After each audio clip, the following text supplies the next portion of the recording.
Les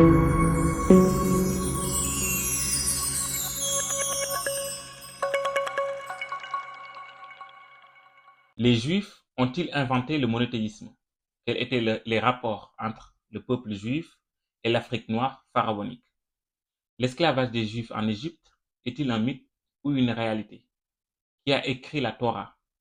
Puisque ce livre dit saint parle des événements qui se sont déroulés après la mort de Moïse. Donc les spécialistes juifs en ont conclu que ce n'est pas Moïse qui en est l'auteur. D'autant plus, à l'heure où je vous parle, il n'y a aucune trace réelle ou preuve scientifique attestant l'existence physique de Moïse dans l'histoire universelle. Alors, qu'en est-il de la vérité cachée derrière le récit de l'Exode, la fameuse traversée de la mer morte par Moïse où le Pharaon et son armée sont morts noyés dans la mer? Quelle est l'origine de la diabolisation des pharaons, des Noirs dans la Bible, découlant de la pseudo-malédiction de Cham et de Canaan, l'ancêtre des Noirs selon les trois religions abrahamiques, le judaïsme, le christianisme et l'islam, qui reconnaissent Abraham comme leur ancêtre commun? La vérité est dévoilée par les manuscrits de Qumran, plus anciens que la Torah, découverts en 1947 par les Bédouins dans une grotte proche de Jérusalem et qui émanent des Esséniens, une ethnie juive, racontant dans les 10 manuscrits les mêmes événements que la Bible.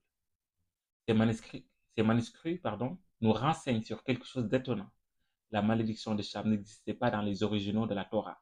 Voici le passage de l'original sans malédiction de Cham, et puis bien après, comment ça a évolué vers la malédiction. L'arche de l'Alliance, le coffre contenant les 10 commandements, donnés à Moïse par Dieu sur le mont Sinaï, n'est qu'une pâle copie de l'archétype de la déesse Mat et de ses 42 principes. Le savant africain Cheikh Anta Diop résume l'histoire des Juifs à l'époque pharaonique dans Nation nègre et culture, pages 43 à 45. Je cite cet extrait. Le peuple juif est entré en Égypte au nombre de 70 bergers, organisés en 12 familles patriarcales, nomades, sans industrie, sans organisation sociale et sans culture. Le peuple juif en sort 400 ans plus tard au nombre de 600 000, après avoir puisé tous les éléments de sa tradition future, et en particulier le monothéisme. Je vous laisse imaginer le taux de métissage des Juifs de l'époque sortis de l'Égypte, qui était un pays totalement noir et de surcroît dominait l'économie et la politique mondiale.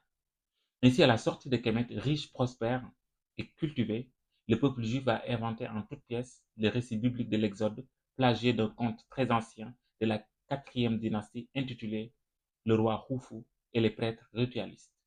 Pour rappel, le pharaon Khufu, dit Khéops, type camerounais, est le bâtisseur de la grande pyramide du plateau de Gizeh. Dans ce conte, on y découvre pour la première fois un grand prêtre nommé Djadjamank ouvrant les flots d'un lac sous l'invocation de Dieu Amon-Ra à la demande de son roi Khufu, afin que ses hommes puissent marcher à sec sur le lit du lac pour récupérer un objet. Le texte nous dit, ouvrez les guillemets, qu'il enleva tout un pan d'eau et il le replia sur le lac comme une étoffe que l'on rabat. C'est alors que les hommes entrèrent dans le lit à sec.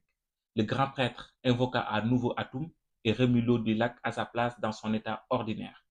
Jean Yoyotte, ancien président du Collège de France, a lui-même affirmé dans un numéro de la revue Historia que ce conte est sans nul doute la source du roman biblique de l'Exode.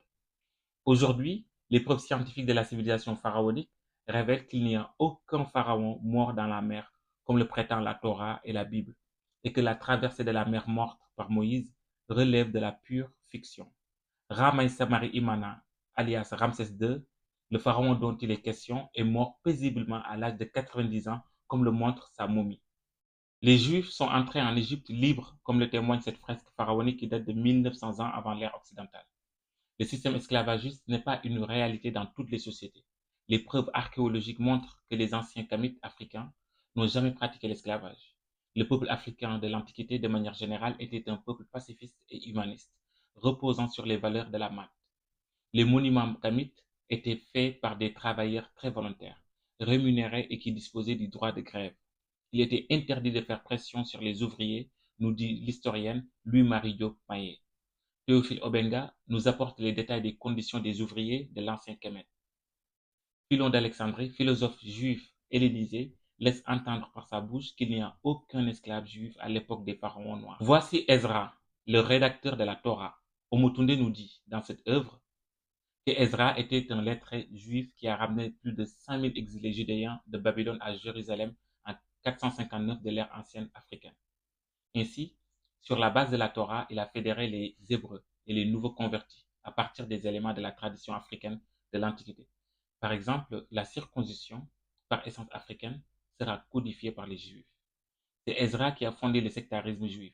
Pas de mariage avec les non-juifs.